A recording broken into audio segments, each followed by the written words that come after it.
Bienvenue sur Envol et Sillage, aéronautique et marine, Catherine Loubet. Je vous présente aujourd'hui une émission que j'avais enregistrée qui était pour le centenaire de l'escadrille Lafayette. Donc il s'agit d'une rediffusion de 2016, puisque c'était en 2016 qu'on fêtait le centenaire de l'escadrille Lafayette. Je vous souhaite une agréable écoute.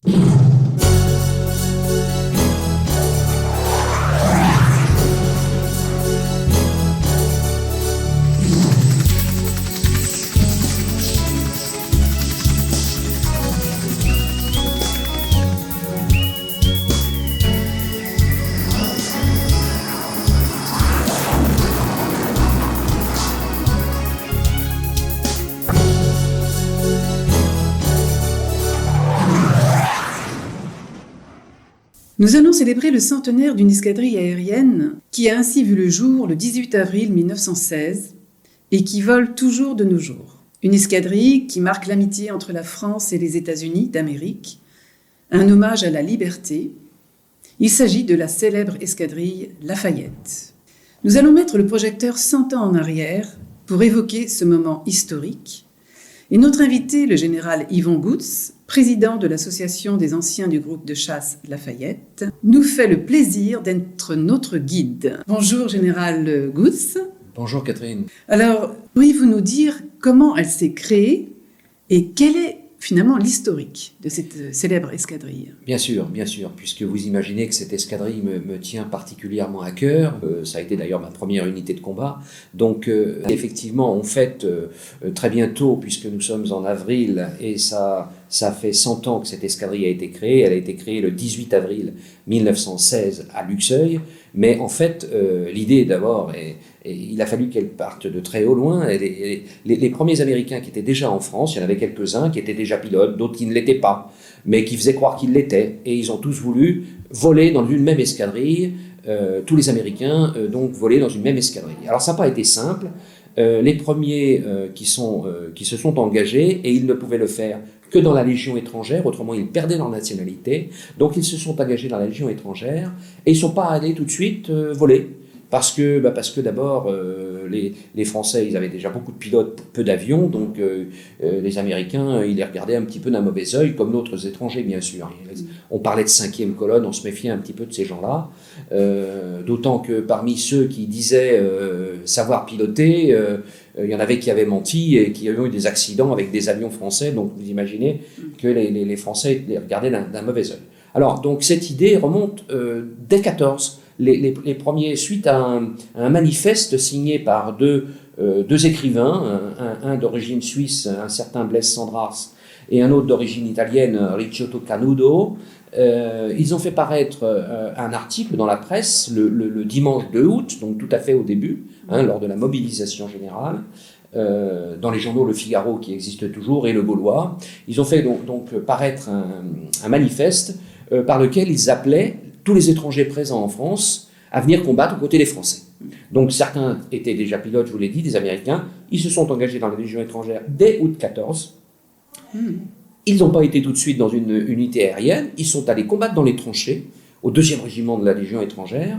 Et puis William Thaw, qui était un des deux à avoir eu cette idée de créer une escadrille à base d'Américains, il était déjà pilote, puisqu'il était venu en France avant la déclaration de guerre pour participer à la Coupe Schneider avec son propre avion, parce que son père était milliardaire, donc il n'avait pas de souci d'argent. Et donc ce William Thaw, qui était un des deux à avoir eu cette idée de créer une escadrille à base d'Américains, il avait rencontré avant la guerre un certain Félix Brocard, Antonin Félix Brocard, qui était au début de la Grande Guerre. Il était lieutenant et puis il était dans une escadrille. Et donc William Thaw a fait appel à Brocard pour l'aider à constituer cette escadrille. Et puis un autre Américain, lui aussi fils d'un très riche qui vivait en France, Norman Prince, donc son père Frédéric, c'est des grands noms de la politique française de l'époque. Donc ces deux, Norman Prince et William Thaw, voulaient créer cette escadrille. Et le problème, c'était un problème d'arriver à convaincre les hautes autorités militaires et civiles et politiques françaises de ça. Alors, Norman Prince, son père avait le bras long, comme je vous l'ai dit, et donc il avait réussi, par l'intermédiaire d'un membre du ministère des Affaires étrangères, à à trouver les arguments pour convaincre les chefs militaires. Et il y a eu une réunion très importante le 8 juillet 1915, réunion organisée chez un sénateur qui s'appelait Gaston Meunier, et autour de la table, il y avait le général Hirschauer, qui était le patron du service aéronautique. Et donc il y avait un certain monsieur de Cillac, qui était donc l'appui de Frederick Prince, le père de Norman.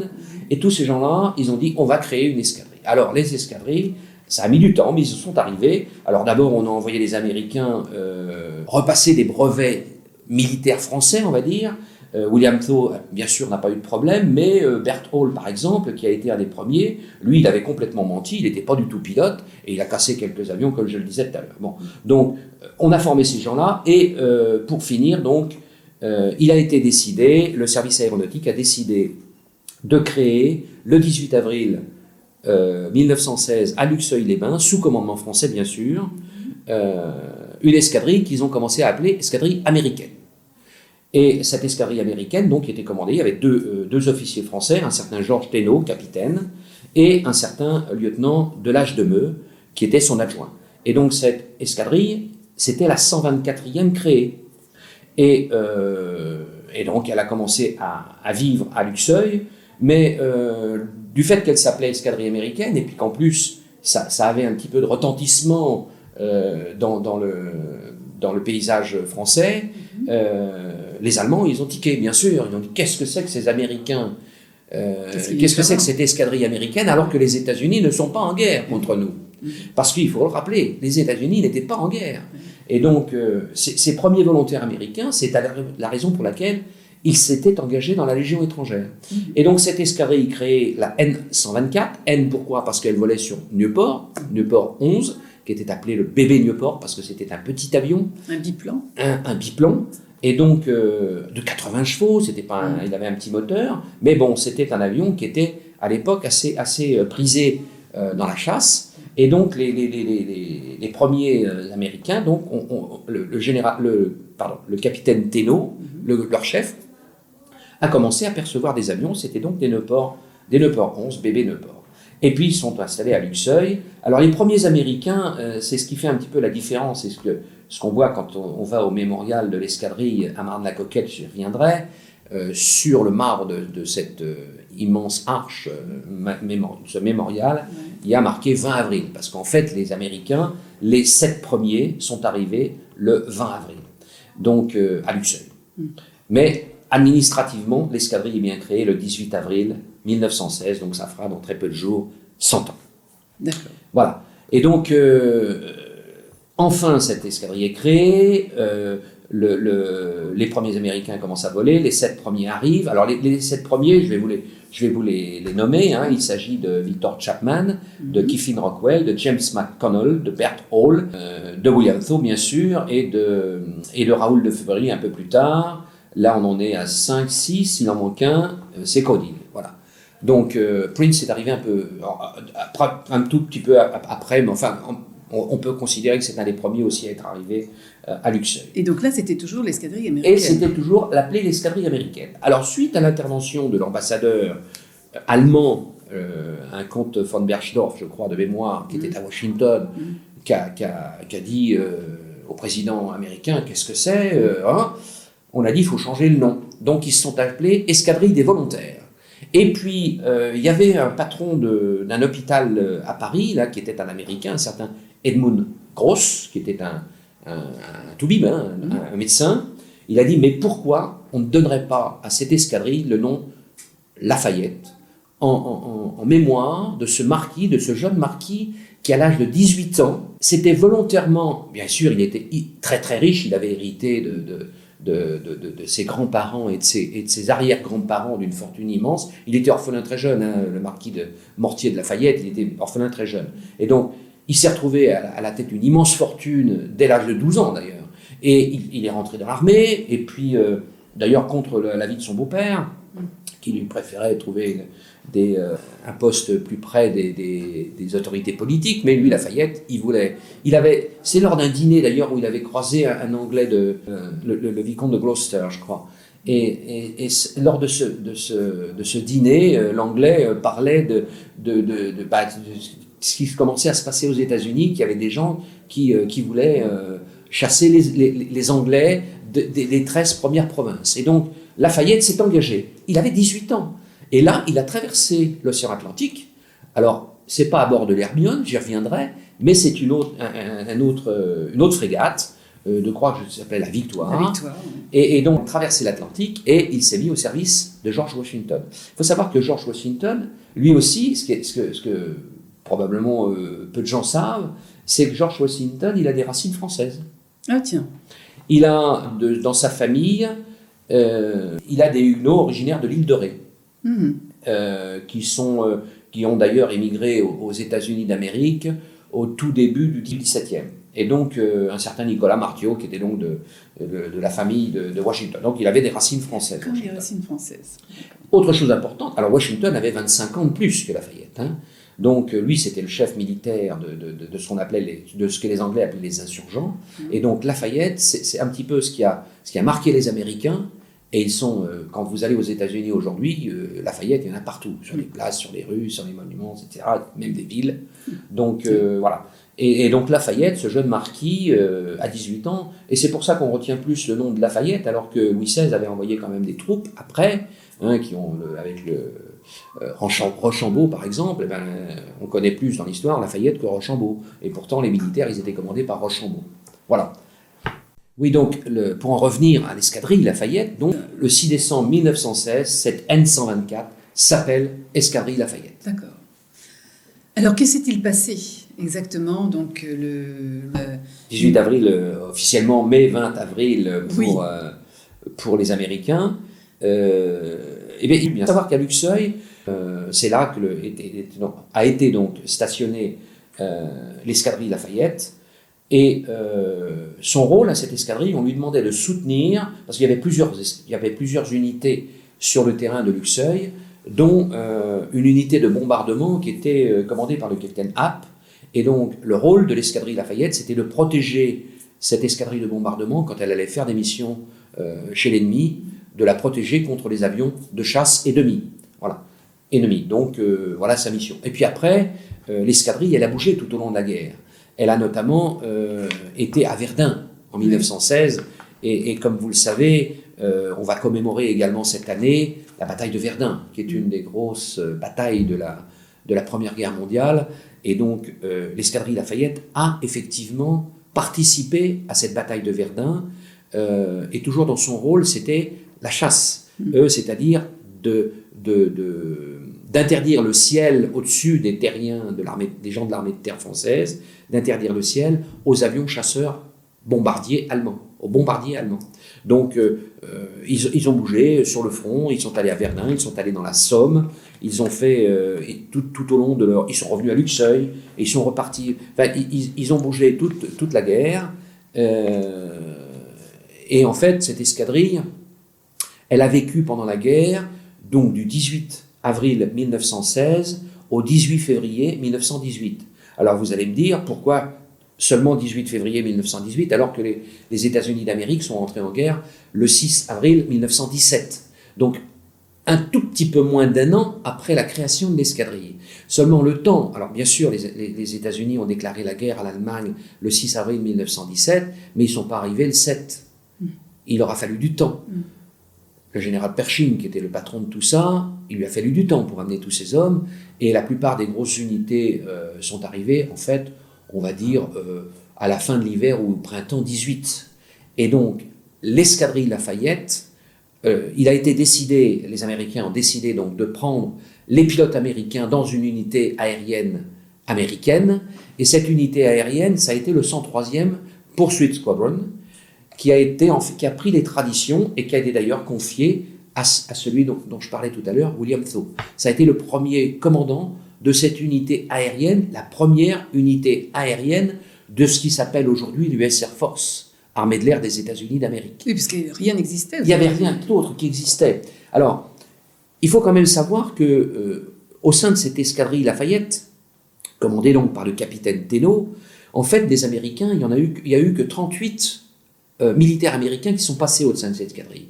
Mais au total, il y a eu plus de 250 Américains qui ont combattu, de pilotes américains, qui ont combattu dans les unités françaises.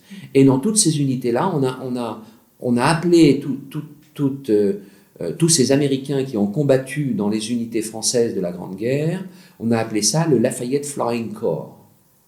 Et le Lafayette Flying Corps a en son sein l'escadrille Lafayette proprement dite. D'accord, c'est vrai que c'est assez complexe. Mais... Alors, au sein justement de cette escadrille Lafayette, Luxeuil, 1917-1918, il volait à bord de Nieuport, donc les bébés Nieuport. Voilà.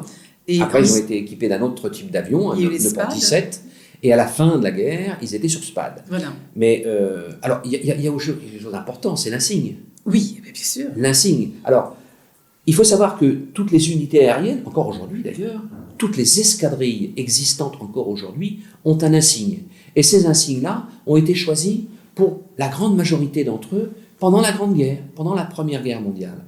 Et qui choisissait l'insigne? C'était le commandant d'escadrille. Donc c'était le capitaine Georges Thénault. Et lui, le capitaine Georges Thénault, d'abord, on lui a très probablement confié cette unité parce qu'il devait parler l'anglais. Américain, on va dire. Hein. Et donc, il a d'ailleurs fini sa carrière comme attaché de l'air à Washington. Donc, ça, c'était après la Deuxième Guerre mondiale. Hein. Donc, on en parlera justement. On en parlera à la fin. Oui. Mais donc, Georges Thénault, au tout début, c'est lui qui a choisi cet insigne. Et il a dit, mais tiens, pourquoi... Mais alors, quel insigne? Alors, quel insigne? Qu'est-ce qu'on va choisir comme insigne? Parce que, juste un petit exemple. Il faut savoir que une autre escadrille qui me touche beaucoup, c'est la SAL 33. SAL pour Salmson, parce que les lettres ou la lettre désigne l'avion sur lequel volait l'unité à la fin de la Grande Guerre, et le numéro qui suit, le nombre qui suit, c'est le numéro d'ordre de la création. Donc la SAL 33 était la 33e unité créée, et elle volait à la fin de la Grande Guerre sur Salmson. Et donc la N124 au début, escadrille Lafayette, à la fin de la guerre, était la SPA 124. On la connaît plus sous le nom de Lafayette, mais c'était effectivement la SPA 124. Et pour en revenir à la SAL 33, son premier chef s'appelait Alfred Bordage. Et il a choisi comme insigne une H.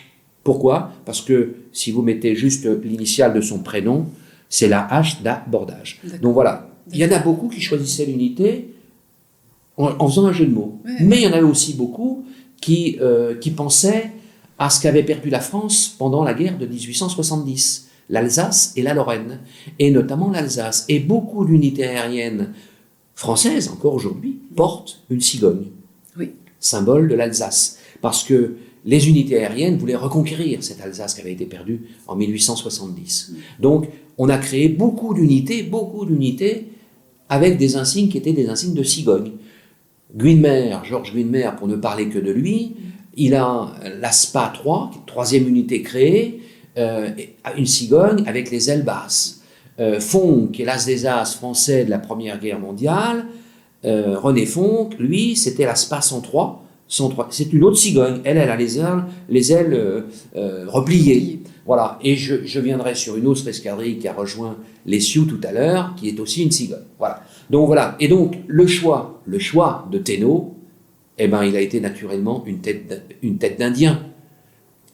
Quoi plus qu'un Indien peut représenter les Américains quand on parle quand on est gamin, on joue aux cow-boys et aux Indiens, c'est aux Amériques qui sont les cow-boys et les Indiens. Donc Thénault s'est dit, tiens, on va choisir une tête d'Indien. Et cette tête d'Indien, c'est un des pilotes de l'escadrille, avec l'aide d'un des mécaniciens, Suchet et Willis. Le pilote, c'est Willis, Harold Willis. J'y reviendrai parce qu'on en reparlera un peu plus tard de Harold Willis. C'est eux qui ont dessiné les premiers insignes de tête de Sioux. Et cette tête de Sioux, en fait, est une tête de Séminole. Et cette tête de Séminole, qui est une tribu indienne, je ne vais pas rentrer dans les détails. Du sud des États-Unis. Voilà. Et donc, cette tête, en fait, ils ont pris comme exemple, pour la dessiner, ce qu'on trouvait sur les carabines Remington. Voilà. Et donc, cet insigne, il a bien sûr évolué, mais je peux le dire très chaudement aujourd'hui, bien que n'ayant pas été Sioux à l'époque où je suis passé au Lafayette, je peux vous dire que je porte ce Sioux encore de temps en temps aujourd'hui, et c'est un des plus beaux insignes de l'armée de l'air. Voilà l'origine de la création de cet insigne, et donc encore aujourd'hui, les Mirages de Mylène de l'escadron de chasse de 4 Lafayette portent cet insigne. Ah, formidable. Donc, 1917-1918, nous y sommes encore, et ensuite on passera justement après à la fin de la guerre, puisque l'escadrille vole toujours. Quelle a été, juste pour voir un petit peu leur amitié entre eux, tout à l'heure vous parliez entre autres parmi tous les pilotes de Raoul Loveberry, qui je crois au départ était mécanicien et finalement il est devenu pilote, enfin c'est ça. Il y avait une amitié formidable avec le pilote avec qui il volait, enfin, il y avait Kiffin Rockwell, il y avait... et puis il y avait aussi des mascottes. Je crois que là il va falloir vraiment que vous nous en parliez. Là on va parler de beaucoup de choses. C'est unique tout c'est ça. Vrai que, alors c'est vrai que bon, d'abord ils étaient tous américains. Alors vous parliez de Raoul Loveberry, Catherine. Ouais. C'est un cas particulier. Raoul Loveberry, c'est un franco-américain. Il est né à Chamalières. Oui. Alors, c'est central. Il est né, en fait, les différents livres qu'on peut lire sur l'histoire de cette escadrille, ils disent Clermont-Ferrand, mais en fait, je peux vous dire que le maire de Chamalières aujourd'hui, qui est le fils d'un de nos précédents présidents de la République, il est maire de Chamalières et il défend l'origine de Raoul Loveberry, qui serait né donc à Chamalières. Et donc, franco-américain. Et ce Raoul Loveberry, lui, avant la guerre, il était mécanicien d'un certain Marc Pourpre. Et Marc Pourpre, c'était un aviateur, lui, bien sûr. Et Marc Pourpre, qui faisait le tour du monde. Et Loveberry, il avait appris à dépanner les avions. Et c'était le mécanicien de Marc Pourpre. Et il se trouve que Marc Pourpre est descendu par la chasse allemande au début de la guerre. Et en fait, Raoul Loveberry s'est engagé pour se venger. Oui. Pour venger son ami Marc Pourpre, dont il était très très proche. Oui. Donc c'est déjà l'amitié franco-américaine qui commence à naître là. Entre eux, bien sûr, ils étaient tous très très très liés. Ils avaient, il y avait beaucoup, je l'ai dit tout à l'heure, des grandes familles très riches qui se connaissaient entre elles, bien sûr, dont certaines vivaient en France. Mais il y avait aussi des gens moins fortunés qui ont appartenu à cette escadrille. Mais ils étaient très liés. En fait, c'était des gens qui étaient très liés. Et comme ils ont fait une belle guerre, on va dire ça c'est le pilote de chasse qui parle, hein, et ils ont fait une belle guerre parce que notamment Raoul Loveberry, qui est l'as de l'escadrille, c'est lui qui a le plus de victoires, 17, il en a eu. Raoul Loveberry est mort après avoir quitté d'ailleurs l'escadrille et avoir rejoint l'escadrille américaine qui a été créée à l'issue, en février 18. Et donc Raoul Loveberry a été descendu, je ne sais plus très bien le mois, mais c'est quelques semaines avant la fin de la guerre. Donc, mais c'est l'as américain. Alors c'est pas l'as des as américains, hein. L'as des as américains est arrivé, c'est Rickenbacker, mais l'as de l'escadrille, c'est Raoul Loveberry. Voilà. Donc entre eux, ils étaient très liés. Et puis ils aimaient bien vivre. Hein. Puis je peux vous dire qu'à Luxeuil, ils avaient, je vais dire débauché, on va dire ça comme ça, un grand cuisinier qui travaillait au Ritz à Paris. Donc c'était lui qui faisait la popote. Vous imaginez que toutes les autres escadrilles, quand ils pouvaient se poser à Luxeuil, ils préféraient aller manger à la cantine du Lafayette que d'aller manger leur ration de combat à n'importe où. Voilà, donc ça c'était... Et puis, alors, il faut reconnaître aussi que ces Américains qui étaient d'abord des volontaires, il ne faut pas l'oublier, c'était des volontaires. Ils se sont engagés pour la liberté. Hein, c'est d'abord la liberté. C'est pas seulement pour défendre la France. Ils étaient jeunes. Ils étaient jeunes. Oui, voilà, ils étaient jeunes. Ils avaient 20 ans. Il y avait tout. Il y avait l'aventure, il y avait vraiment l'esprit de liberté. Voilà, il y avait l'esprit. Et donc... voler. Et puis, alors par contre, Georges Thénault a beaucoup de mérite, parce que, et là c'est l'ancien officier qui parle, pour les commander, ça pas dû être facile tous les jours. Sûrement. C'était des fois, d'abord, ils ne crachaient pas sur les bonnes choses, et il faut raconter une petite anecdote. Kiffin Rockwell avait un frère qui s'appelait Paul, et il se trouve que Kiffin Rockwell a obtenu la première victoire aérienne de l'escadrille au mois de mai 1916. Donc, un mois après la création de l'escadrille, il obtient la première victoire aérienne en abattant un avion allemand du côté du Harmanswiller Kopf. C'est un mont qui se situe dans le sud du massif des Vosges, à la limite à la limite du front, oui. Sur les lignes de front. Et donc, après cette victoire, le frère de Kiffin, Paul Rockwell, qui n'avait pas pu être pilote, il a dit « Je vais vous payer une bouteille d'un bourbon de X années d'âge, et vous n'aurez droit à boire qu'une goutte de ce bourbon à chaque victoire. » Donc ça a été... bon, la bouteille, elle a tenu quand même un bout de temps, parce que, de mémoire, je crois que l'ensemble des Américains ont eu 200 victoires, mais pas l'escadrille Lafayette, c'était moins. Hein, donc, à mon avis, la bouteille de Bourbon, elle n'a pas dû être finie à la guerre. Mais voilà, ça fait partie des choses. Ils avaient cette bouteille de Bourbon offerte par Paul Rockwell à son frère, et donc chacun pouvait boire un petit peu de cet alcool à chaque victoire aérienne. Alors, autre chose importante, parce que c'est encore vrai aujourd'hui, il y a des tas d'unités qui ont des mascottes, on va dire, des symboles, des choses comme ça. Le Lafayette, un jour, il y a William Thaw qui découvre dans un journal qu'il y a un dentiste brésilien qui vend un lion, un jeune lion, à Paris. Alors il dit, tiens, c'est pas idiot. Alors de temps en temps, ils allaient se reposer à Paris. Hein. Il faut savoir que c'était un petit peu l'arrière du front. Donc, et puis c'était la ville où on s'amusait. Hein. Et puis il ne faut pas oublier une chose. Et ça, encore une fois, c'est le pilote de chasse qui parle. Ces gens-là, ils avaient une cote démentielle vis-à-vis des nanas. Il ne faut pas se voiler la face. Ils avaient la même notoriété à l'époque que nos spationautes aujourd'hui. Oui, donc, quand ils allaient à Paris, ils n'avaient pas besoin de faire beaucoup d'efforts pour avoir les plus belles femmes dans leurs bras. Et donc, ils allaient à Paris régulièrement. Et donc, William Thaw trouve cette annonce et va chercher ce lion. Et ce lion, comment ils l'ont baptisé après avoir eu cette belle bouteille de Bourbon? Ils l'ont appelé Whisky, bien sûr. Et donc, Whisky, il a vécu une grande partie de la guerre, jusqu'à ce qu'il mange une casquette d'un des officiers qui venait visiter l'escadrille, qui a ordonné à Thénault de se séparer du lion. Mais avant la séparation du lion, comme le lion, il a grandi, hein, il n'était pas tout petit. Alors, c'était comme disaient les Américains à l'époque, c'était presque un chat, parce qu'il était aussi câlin qu'un chat. Loughbury surtout, il était très très proche de Loughbury, ce lion. Et donc, Loughbury d'ailleurs, il avait dit, mais pourquoi on ne va pas laisser ce lion tout seul? Il faut lui trouver une compagne. Et donc, ils sont allés chercher une compagne. Comment ils l'ont baptisé, la compagne, à votre avis? Soda, bien sûr. Voilà, donc ils avaient whisky et soda. Alors, soda n'était pas commode comme Lyon, elle était plus agressive.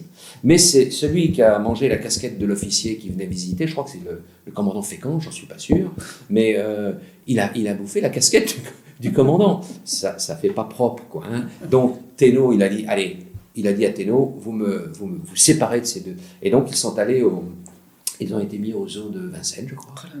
Et ils sont morts de leur belle mort, tous les deux, d'ailleurs. Plutôt de rhumatisme, d'ailleurs, que de leur belle mort. Mais voilà, donc l'histoire des lions de... L'histoire des lions, mais c'est unique, ça. C'est pour ça que c'est important d'en parler. Ouais. Et puis, quand on voit des gravures, des photos, des anciennes photos, on les voit, on peut se demander, mais pourquoi nous ne sommes pas en Afrique, mais il y a des lions. Ah, il y a des lions. Et il y a des photos qui sont dans d'excellents livres écrits par mes camarades, où on voit William Thaw ou Raoul Loughbury avec le lion dans les bras. Ah oui, vraiment. À l'époque où il est petit, hein, pas quand il est adulte. Et puis même, ils avaient tous un chien ou... Alors, le capitaine Thénault avait son propre chien. Alors, c'est un peu curieux d'en parler aujourd'hui, parce que je sais que la société va pas très bien, mais Fram, il s'appelait Fram, son chien. Et donc, c'était aussi une mascotte de l'escadrille. Il suivait son maître partout. Et le chien reconnaissait l'avion de son maître. Il savait quand le maître était au retour. Oui, et tant qu'il n'était pas au retour, le chien il était couché, il attendait son maître. Voilà. Non, mais c'est super, c'est bien. Voilà. Alors, une fois que la guerre était en 1918, donc c'est terminé. Alors, comme je l'ai dit tout à l'heure, les Américains ont été transférés pour la plupart, mais pas pour tous. Oui. Il y en a qui ont voulu terminer la guerre dans une unité française, il y en a qui l'ont fait. Mais la plupart ont été donc reversés dans ce 103e Pursuit Squadron et donc ont terminé la guerre dans la première unité aérienne américaine. Et donc après, par contre, la 124e escadrille, SPA 124, elle a continué à vivre en France. Après la guerre, elle a continué d'exister. La SPA 124 et la SPA 167 ont été réunies en 1921. Et donc ces deux escadrilles qui vivent encore aujourd'hui ensemble, au sein de l'escadron de chasse Lafayette. Ces deux escadrilles, le Sioux et cette cigogne. Alors cette cigogne, c'était une énième cigogne, je le disais tout à l'heure, il y en a eu beaucoup pendant la Première Guerre mondiale. C'était une cigogne à aile haute. C'était celle de Romanet, qui était son premier chef. Mais les Sioux, trouvant que cette cigogne, il y en avait trop des cigognes, ils voulaient différencier des autres, et ils ont baptisé cette cigogne un canard. Donc les gens qui sont encore aujourd'hui d'ailleurs baptisés avec cet insigne, on les appelle les canards. C'est ce qui a été mon cas en 1973, quand j'étais au sein de cette unité, et que, alors cet insigne, c'est quand même, il faut savoir que les insignes, dans des unités de combat comme celle-ci, comme le Lafayette, c'est des traditions qui remontent très loin, on va dire entre les deux guerres, où le pilote pouvait porter l'insigne métallique, c'est un petit insigne métallique qui est répertorié au service historique, qui est homologué, cette belle tête de Sioux, et cette cigogne de Romanet, dit canard, c'est des insignes qui sont numérotés la plupart du temps et qui sont remises au pilote, au mécanicien, à l'aviateur qui fait son service militaire jusqu'à ce que celui-ci soit suspendu. Ce sont des gens qui portent... Il faut qu'ils aient atteint un degré de qualification au sein de l'escadron. En gros, qu'ils soient opérationnels, prêts à faire la guerre. Et donc, pour le jeune pilote que j'étais en 1973, il a fallu que j'ai passé toutes les qualifications et que je sois devenu opérationnel. Voilà. Et donc, j'ai reçu ce canard, puisque moi, j'étais dans la 2e escadrille. À l'époque, il y avait 2 escadrilles. Entre les deux guerres, ça a été une évolution. On a volé sur différents avions. On est passé du biplan de la Première Guerre mondiale à des monoplans aile haute. D'accord. Voilà. Bon, ça, c'était entre les deux guerres. Mais quelles étaient leurs missions, justement, entre alors, les deux guerres? ça a été très, très longtemps. Alors, il y a eu aussi une mission, on avait confié aussi des missions de ce qu'on appelle chasseurs-bombardiers. C'est-à-dire que on va, au début, pendant la Grande Guerre, c'était des chasseurs pour aller attaquer d'autres avions de chasse, pour protéger des bombardiers. Mais après, c'est devenu aussi des chasseurs-bombardiers, c'est-à-dire des avions prévus pour détruire des objectifs au sol. Oui, et c'est encore vrai aujourd'hui. Qui plus est, j'y reviendrai plus tard, la mission principale de l'escadron aujourd'hui. Alors, il y a quand même quelque chose qui est important à signaler pour cette escadrille, c'est que après la Première Guerre mondiale, il y a sur l'idée d'un Américain qui s'appelle Hamilton, qui avait fait la recherche, parce que, comme vous le savez, on a beaucoup de gens qui ont disparu, beaucoup de gens qui ont été ensevelis sous les bombardements, leurs corps n'ont jamais été retrouvés. Et donc il y a un Américain qui a recherché les corps de ses camarades. Et il avait eu l'idée d'élever un monument dans la crypte duquel il y aurait ses camarades américains. Et donc il a essayé de retrouver les restes de ces gens-là pour les mettre dans cette crypte. Et ce monument a été construit dans la banlieue parisienne, à Marne-la-Coquette, dans le domaine de Saint-Cloud d'ailleurs, dans le parc de Saint-Cloud. Oui, et donc il y a un très beau monument qui est érigé là, qui est très grand, qui peut être visible. C'est la moitié de l'Arc de Triomphe quand même, c'est quand même un monument immense. Et donc il a été construit entre 1924 et 1928, ce monument. Et dans la crypte de ce monument, donc en dessous, il y a 68 cercueils. Alors ce n'est pas des cercueils, on va appeler ça des sarcophages. Ce sont des sarcophages bétonnés qui recouvrent à l'intérieur des cercueils, on va dire. Et sur les 68, il y en a qui ne sont pas pleins. Et pourquoi il y en a qui ne sont pas pleins? Alors, deux ou trois raisons. La première raison, c'est bien sûr parce qu'on n'a pas retrouvé les corps. La deuxième raison, je prends l'exemple de Kiffin Rockwell dont je parlais tout à l'heure, qui a eu la première victoire aérienne en mai 1916. Il est mort en Alsace le 23 septembre 1916. Et d'ailleurs, à l'endroit où il est mort, à la fin du mois de septembre prochain, il y aura une grosse cérémonie à l'endroit où il est mort, à Roderen. Et Roderen, c'est en Alsace, et c'était à l'époque sur la ligne de front. Et il se trouve que la veille de sa mort, Kiffin Rockwell avait dit avec son grand ami Pavelka, il avait dit « Moi, je veux être enterré là où je suis tombé ». Et donc, il tombe à Roderen le 23 septembre 1916, et malheureusement, là, il était trop près du front, et donc les autorités ont dit « Non, on ne va pas le mettre à Roderen, on va le mettre dans le cimetière de Luxeuil, là où était stationnée l'escadrille ». Et donc, il est encore dans le cimetière de Luxeuil, Kiffin Rockwell. Et tous les ans, lors de ce Memorial Day si cher aux Américains qui fêtent leur mort partout dans le monde, Kiffin Rockwell a sa tombe fleurie. Et donc il n'est pas dans la crypte du mémorial de Marne-la-Coquette. Autre exemple, je parlais tout à l'heure du père de Norman Prince. Norman Prince, il est mort suite à un accident stupide posé de nuit, enfin stupide. Les pauvres, avec les moyens qu'ils avaient à l'époque, il rentrait d'une mission où il protégeait les avions du capitaine App, les avions de bombardement, et il rentre de nuit, et malheureusement, il rate son atterrissage de nuit, et il se tue. Enfin, il n'est pas mort tout de suite d'ailleurs, il a eu un accident, il est mort quelques jours après. Et donc, le père de Norman Prince, ce fameux monsieur Frederick Prince, qui avait le bras très long, qui accueillait dans sa chasse les hauts politiques français, etc., il avait décidé que ce mémorial devait être dédié à son fils. William Thaw, alors Norman Prince, je rappelle que c'est un des deux qui a eu cette idée de créer cette escadrille à base de pilotes américains. L'autre pilote qui a eu cette idée, William Thaw, qui s'est fait aider par son copain Brocard. Je reviendrai sur Brocard après. Et donc, William Thaw était encore vivant quand le mémorial a été inauguré. Et il a dit, il n'est pas question que ce soit dédié uniquement à Norman Prince. Ça sera dédié à tous ceux, et même la veille d'ailleurs, la veille de l'inauguration, ils se battaient entre guillemets entre eux pour dire est-ce qu'on y met que les gens de l'escadrille Lafayette ou est-ce qu'on y met aussi les Américains qui sont morts dans les autres unités françaises. Et finalement, la veille, très tard, après un très bon argument trouvé par un des Américains présents, il a dit non, c'est tous. On a tous fait le même combat pour la liberté, il n'y a pas de raison de faire de différence, donc ce mémorial est pour le Lafayette Flying Corps. Et donc, dans la crypte d'ailleurs, de l'escadrille Lafayette proprement parlé, sur les 38 pilotes qui y sont passés, je crois qu'il n'y a que 6 sarcophages, mais celui de Kiffin Rockwell, le corps de Kiffin Rockwell n'est pas dedans. Bon.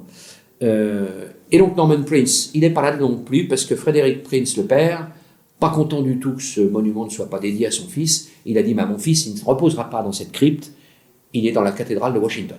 Voilà. Bon. Donc c'est la troisième raison, hein, le fait qu'on n'ait pas retrouvé les corps. Kiffin Rockwell, l'exemple, qui est à Luxeuil, et Norman Prince, qui est à Washington. Et alors, je peux vous dire, aujourd'hui, c'est pas un secret, il n'y a que 49 corps sur les 68 sarcophages, parce que les autres, on ne les a pas retrouvés. Il y a même un Canadien. Ah, c'est assez étonnant, hein, un Canadien. Voilà. Donc, ça, c'est pour dire que ce monument, qui a été inauguré pour la fête nationale des États-Unis, le 4 juillet 1928, en présence des plus hautes autorités militaires françaises, militaires et civiles, françaises et américaines. Et donc, il y a eu bien sûr l'ambassadeur qui a fait un grand discours, il y avait le maréchal Foch, il y avait Pétain, il y avait bien sûr les ministres, secrétaire d'État, je crois que ça s'appelait comme ça déjà, et puis il y avait l'ambassadeur des États-Unis qui a fait un très beau discours.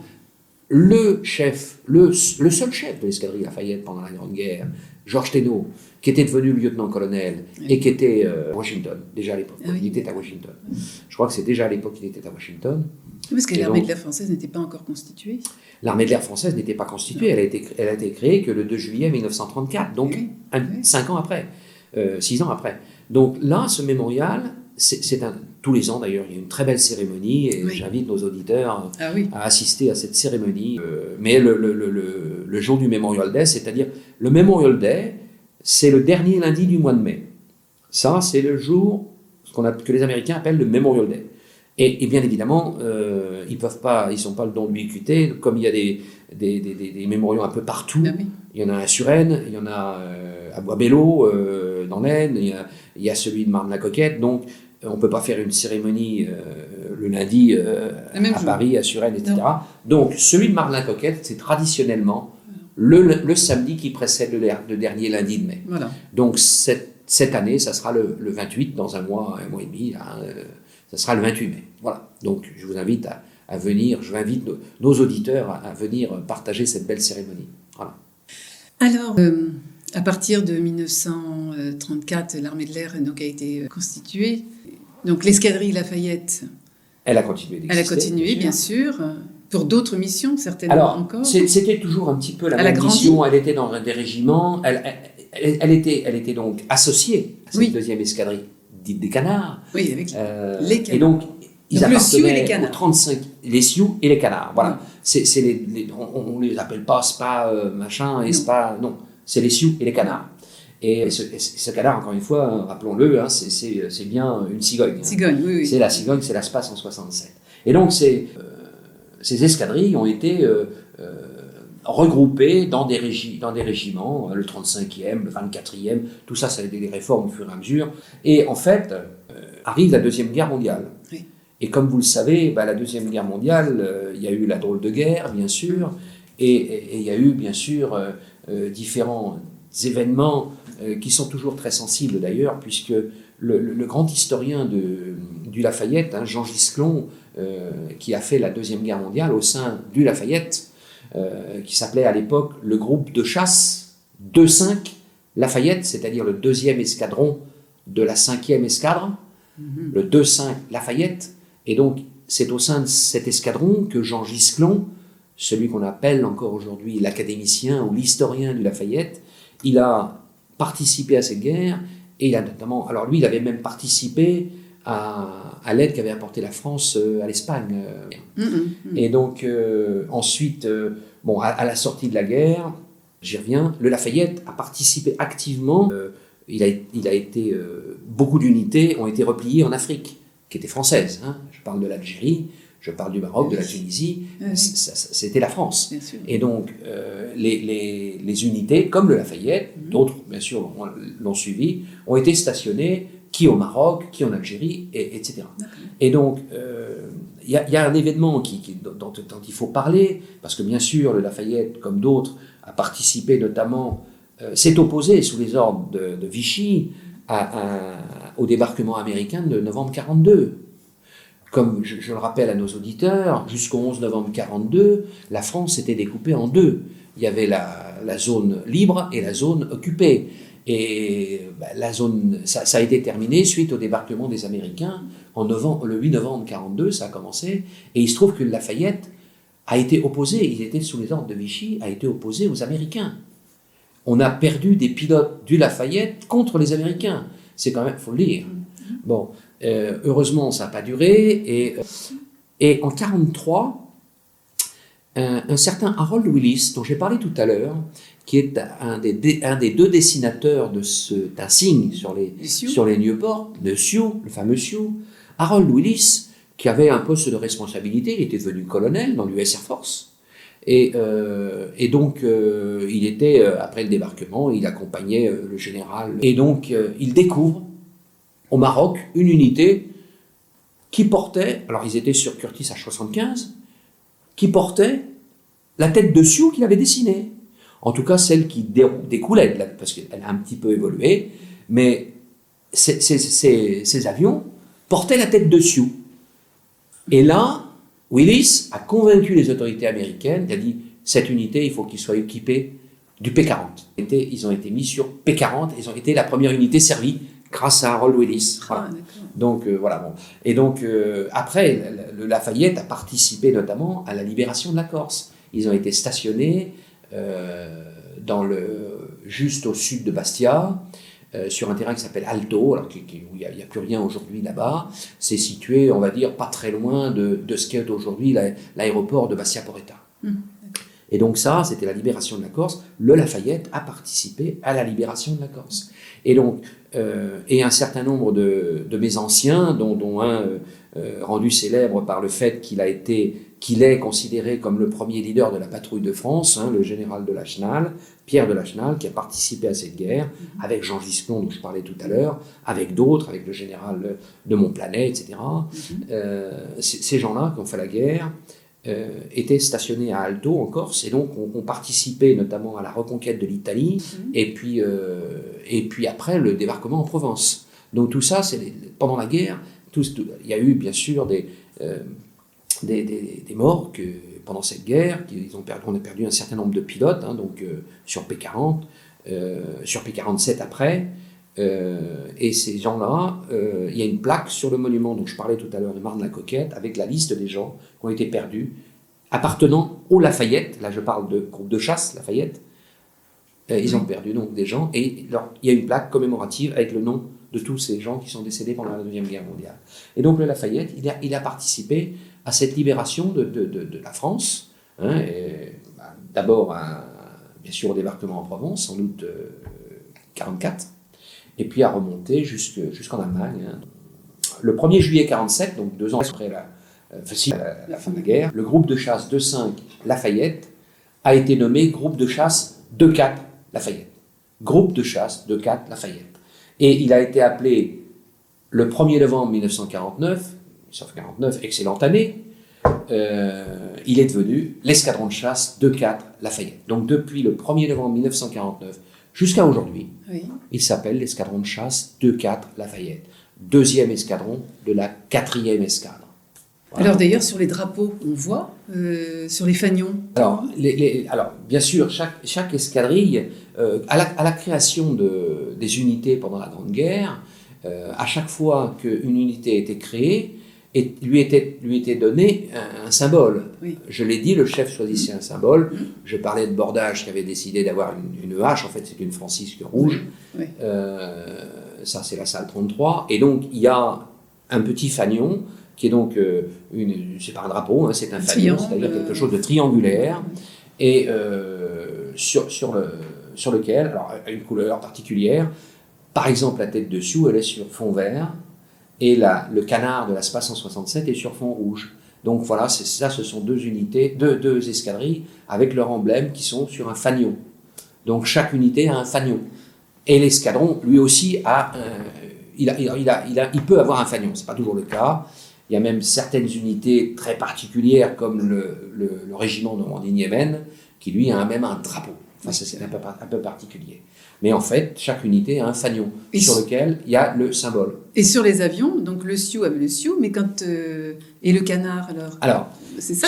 À l'époque où je suis passé dans cette unité, oui, au début des années 70, donc j'arrive comme jeune pilote sur Mirage 3E, c'était l'avion de l'époque, qui était l'avion, ce qui correspond aujourd'hui au Rafale, on va dire. Le Mirage 3E était l'avion le plus moderne de l'époque. Et donc, l'escadron de chasse de 4 Lafayette où je suis affecté, comme je vous l'ai dit, j'étais pas dans la première escadrille qui était l'escadrille des Sioux, j'étais dans la 2e, et quand j'ai été déclaré opérationnel après avoir passé tous les examens au sol et en vol, j'étais donc opérationnel, prêt à faire la guerre. Alors pas toute la guerre, en équipier, hein, pas tout seul.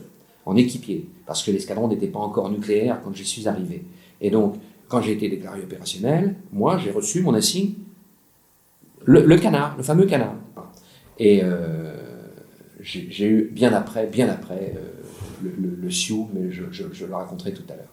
Et donc, 2 escadrilles à l'époque. Et la plupart des escadrons de France et de Navarre existant à l'époque, donc on va dire l'armée de l'air, je le rappelle, 2 juillet 1934, elle s'est restructurée en 1964 en pleine guerre froide, hein, la guerre froide qui a été juste après la Deuxième Guerre mondiale. Et en fait, l'armée de l'air, créée en 1934, a participé à ce front des pays occidentaux contre le bloc soviétique. Voilà. C'était un prestige, j'imagine, quand même, pour toute personne, tout pilote qui rentrait dans voilà. Lafayette. Il y a quelques grandes unités, bien sûr, qui sont plus prestigieuses que les autres. Le Lafayette, c'est l'escadron qui fait qu'on a des liens très forts avec les États-Unis d'Amérique et l'US Air Force. Le général Mosley, qui nous fait le plaisir depuis très peu de temps d'être membre de la fondation du Mémorial Lafayette, du conseil d'administration, la fondation qui gère ce monument qui est à Marne-la-Coquette, général Mosley, qui a été chef de l'armée de l'air des États-Unis d'Amérique, chef d'état-major de l'armée de l'air des États-Unis, de l'US Air Force, c'est lui-même qui dit l'escadrille Lafayette, c'est la première unité de l'US Air Force. Donc, pour dire que c'est des liens très forts entre entre l'armée de l'air des États-Unis d'Amérique et l'armée de l'air française. Aujourd'hui, donc, nous sommes en 2016, vous voyez comme quoi le lapsus. L'escadrille Lafayette vole sur Mirage 2000. 2000N, justement, N pour nucléaire. Voilà. Alors, je vais l'expliquer. Oui. Je vous disais tout à l'heure, je suis parti de l'escadron de chasse de 4 Lafayette pour passer officier. Je suis parti en septembre 1973. Et il se trouve que depuis mai 1973, l'escadron a été déclaré à exécuter la mission nucléaire tactique. À l'époque, sur Mirage 3E, j'ai même été, moi, transformé. Je n'ai jamais eu de mission réelle, puisque je n'ai pas fini la transformation. Je suis parti à l'école d'officier avant, à Salon de Provence. Mais l'escadron a été déclaré opérationnel en mai 1973, c'est-à-dire que le Mirage 3E emportait une arme nucléaire tactique qui s'est appelée à partir de mai 1981 arme pré-stratégique. C'était la même chose, c'était une arme nucléaire qui avait quand même la puissance de la bombe d'Hiroshima. Donc c'était une arme d'à peu près 25 kilotonnes que emportait cet avion, le Mirage 3E, un avion qui, à pleine charge, faisait environ 13 tonnes 5 à peu près, et cette arme pesait quand même 800 kilos, de mémoire. Je prie mes camarades qui écoutent l'émission de me pardonner sur les chiffres. C'est pendant cette guerre froide, on s'entraînait tous les jours pour faire face. Alors aujourd'hui, si je ne me trompe pas, il y a 2 escadrons qui portent le nucléaire, si on peut dire. Voilà, alors maintenant, ça c'est un choix, comme vous le savez, le chef des armées, c'est le président de la République, et donc c'est lui qui décide de ce que doit être notre armée, et il a été décidé il y a déjà quelques années de réduire le nombre d'escadrons nucléaires à 2. Donc aujourd'hui, il y en a 2, il y a le Lafayette, qui est basé à Istres, et le Gascogne, qui est basé à Saint-Dizier. Le Gascogne qui vole déjà sur Rafale, parce que le Lafayette est bien sûr appelé à voler sur Rafale. Alors vous m'aidez justement, oui, à poser la question. Voilà, le Lafayette donc va être sur le Rafale. Lafayette sera sur Rafale. C'est encore un peu tôt pour dire quand, oui, bien sûr. Mais c'est prochain. On peut dire d'ailleurs que les premiers pilotes commencent à être transformés au sein du Gascogne. On va dire ça comme ça. Aujourd'hui, on fête là, très très prochainement là, le centenaire. Pour vous, ça doit représenter quelque chose d'intense, certainement, mais également, que ressentez-vous? Parce que quand même, c'est encore une fois historique, et en plus, vous avez servi... Alors, bon, moi j'ai d'ailleurs... Même en tant que canard. Alors, déjà, je disais tout à l'heure que je porte maintenant le Sioux, et j'en suis fier, parce que c'est vraiment un des plus beaux insignes de l'armée de l'air.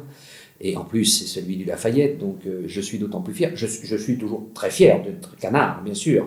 Et avec mes camarades Sioux, bien sûr, on se chine. Il faut savoir que l'armée de l'air s'est transformée. Le Rafale est un avion extraordinaire qui peut faire des tas de missions. Donc, il remplace énormément d'avions qui existaient avant, parce que le Rafale, il peut faire plus de choses. Omnirôle. Voilà, c'est vraiment un avion polyvalent, en plein sens du terme. Bon, et donc, vous me posiez la question, oui, ça me touche, bien sûr. Et ça me touche d'autant plus, c'est que aujourd'hui, je préside l'association des anciens du groupe. Oui. Alors, on appelle ça le groupe Lafayette, parce que, comme vous l'avez vu tout à l'heure, il s'est appelé groupe de chasse après la guerre. Donc, aujourd'hui, on parle du groupe des anciens. Et je préside cette association depuis octobre 2007. Ça fera 9 ans en octobre prochain. Là, on est en avril. Bon, je ne vous cache pas que c'est une très grande satisfaction, d'autant que mes jeunes camarades de l'escadron m'ont baptisé Sioux, puisque je suis le président des anciens. Ils m'ont dit, en général, il faut que vous soyez Sioux. Bon, donc je suis Sioux. J'aurais pu aussi être Diable Rouge, qui était une des unités qui a appartenu au Lafayette. Aujourd'hui, le Lafayette, c'est 4 escadrilles, parce que comme le format de l'armée de l'air s'est réduit, il existait avant 3 escadrons sur Mirage 2000N. Il y avait le 1-4 Dauphiné, il y avait le 2-4 Lafayette, les 2 escadrons étaient à Luxeuil, et il y avait le 3-4 Limousin qui était à Istres. Aujourd'hui, le Lafayette a remplacé le Limousin à Istres, et le Dauphiné et le Limousin ont été dissous. Et donc, pour ne pas perdre toutes les traditions, on a dit le Lafayette, il aura 4 escadrilles. On garde les 2 traditionnels, j'allais dire, les Sioux et les Canards. Oui. On a ajouté les Clébards, alors c'est la SPA 81, qui est en fait un lévrier, et la SPA 96, qui est le Gaulois, qui était, alors les Clébards appartenaient au Dauphiné, et le Gaulois appartenait au Limousin. Et donc maintenant, le Lafayette, il y a ces 4 escadrilles. Et en plus, il a récupéré ce qu'on appelle le centre de formation des équipages de transformation Mirage 2000N, qui se charge de transformer les pilotes à cette très difficile mission de ce qu'on appelle la pénétration à très basse altitude. Voler très bas, très vite, dans les nuages, sans rien voir dehors, il faut un système performant. Le Rafale, le Mirage 2000N ont un radar qui permet le suivi automatique du terrain à très grande vitesse, très très basse altitude. Donc, bon, ça crédibilise en plus notre force nucléaire, bien sûr, puisque ce sont des vecteurs qui sont, on peut dire, fictifs, vu l'altitude à laquelle ils travaillent. Donc, voilà. Et puis en plus, maintenant, ils emportent un missile. Voilà. Et cette fraternité d'armes que vous avez connue existe encore maintenant, j'imagine, dans les escadrons? Toujours. Puis, alors, je peux vous dire qu'il y a ce que j'ai coutume d'appeler la grand-messe de la chasse. Tous les ans, au mois de novembre, on se retrouve on fait d'abord notre assemblée générale. C'est une association qui réunit tous les pilotes de chasse, suit un dîner où les anciens sont mélangés avec les jeunes. Et je peux vous dire qu'au dernier dîner auquel j'ai assisté, on était 400. Et sur les 400, il y avait plus de la moitié qui étaient des jeunes en activité. Et on se mélange avec eux, hein, on parle, et puis nous on raconte notre guerre, eux ils racontent la leur. C'est la dissuasion. C'est la dissuasion, entre autres pour les gens qui travaillent dans le nucléaire, mais même pour les autres. Je veux dire, moi j'ai été dans d'autres unités qui faisaient, dans une unité de reconnaissance, dans une unité chasseurs-bombardiers. Tout ça c'est fait pour éviter justement, être capable de remplir cette mission justement pour ne pas être obligé de la faire. Alors, du Nieuport au Mirage 2000 et au Rafale, nous avons évoqué donc l'escadrille Lafayette qui vole toujours, bien sûr, qui représente les ailes françaises. Et Général Goods, vous nous avez retenu dans cette histoire et dans ces détails. On dirait qu'on en fait presque partie de l'escadrille Lafayette aujourd'hui. Et Catherine, vous faites partie de l'association maintenant. Personnellement, je suis très très honorée, oui, vraiment d'en faire partie.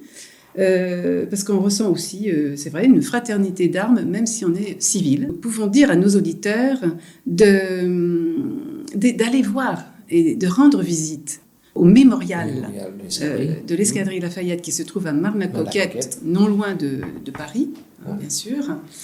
Et puis nous allons dire, pour ce centenaire, un dernier mot. Moi j'avoue que j'ai un très grand honneur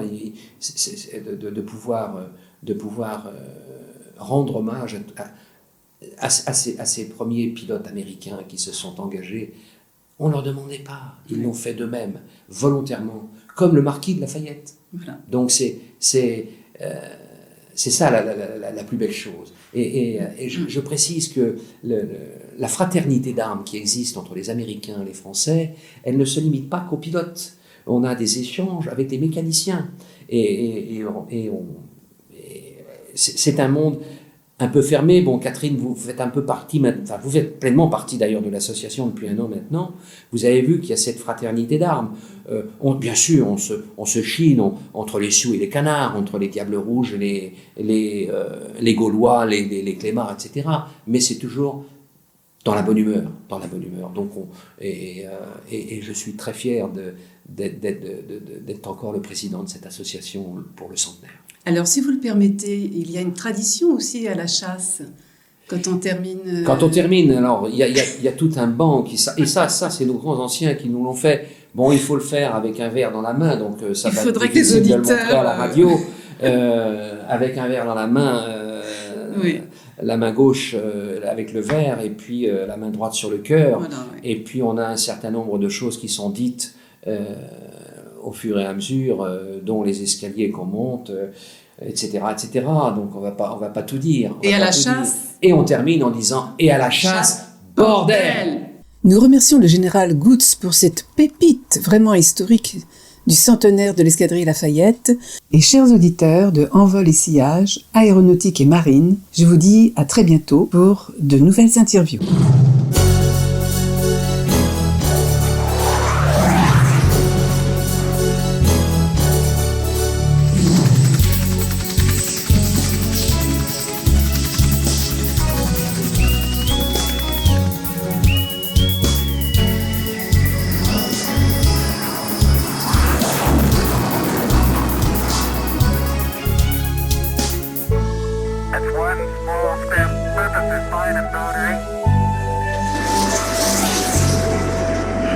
La fumée.